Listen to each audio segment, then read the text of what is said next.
Hey, this is Mr. Ward, and I'm doing a video key for Do Now 21.2, and we'll be D-blocked today. So here's the scenario.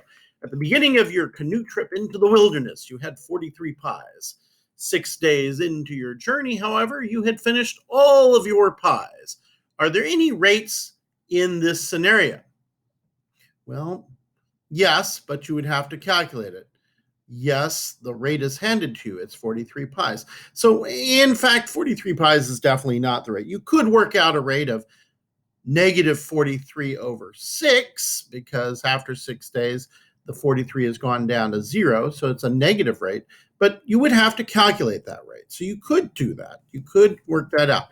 However, the next question is, are there any related sets of related data like XY points? Well, when you consider the situation, you have a starting point or starting place, which is at 0 days. At 0 days, you have 43 pies.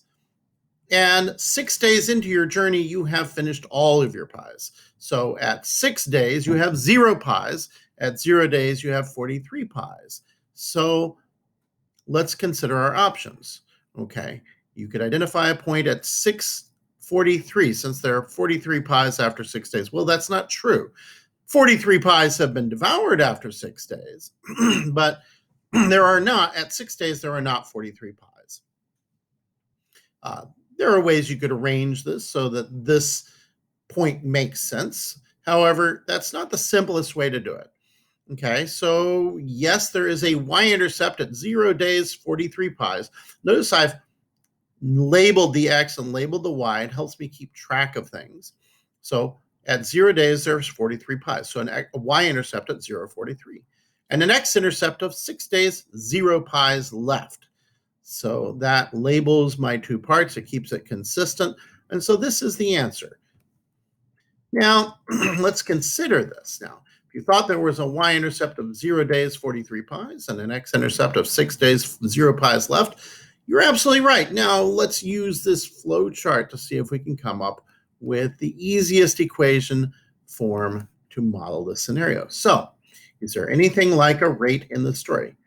Well, if you have to work for it, let's say no, it's not handed to you. Okay, do you have any sets of related data, any XY points? Well, yes, you do. Do you have 2 points? Yes, we do. We have 0:43 and we have 6:0. Are they both intercepts? Why, yes, they are.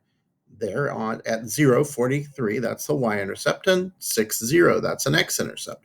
So let's try the intercept form. That's going to be our easiest one. Intercept form, x over a plus y over b equals 1. It's named after the fact that it's built around intercepts.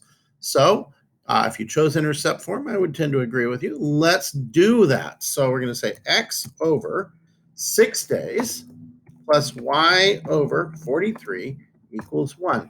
Now, you could have mathematically swapped out x and y, but it wouldn't be quite the best scenario because x is about time and y is about distance. It's about output, I should say, numbers of pies. I guess we could think of distance in terms of pies, but in this case, the output is how many pies are left. And that depends on time, and time is x, so output will be y. So let's assume you've come up with this equation, x over 6 plus y over 43 equals 1. Works really well. Now, how many pies would there be if you and perhaps your traveling companions have been devouring the pies at a steady rate? How many pies would there have been after 4 days? We'll round to the nearest pi. So how do we do this? So we've got our equation x over 6 plus y over 43 equals 1. Well, what we do is we replace x with days because x is representing days. So we're going to say 4. And now we can subtract 4/6 from both sides. That's really 2/3. So we'll have y over 43 equals 1 minus 2/3 because 4/6 is 2/3. And that's going to end up being y over 43 equals 1/3. And then we simply multiply both sides by 43 to get rid of the divided by 43.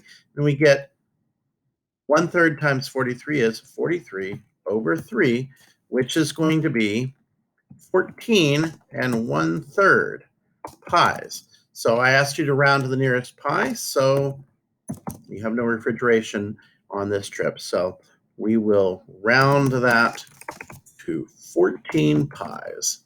And that's how many pies you could expect to have after 4 days. I hope that has helped, and I'm going to end the video.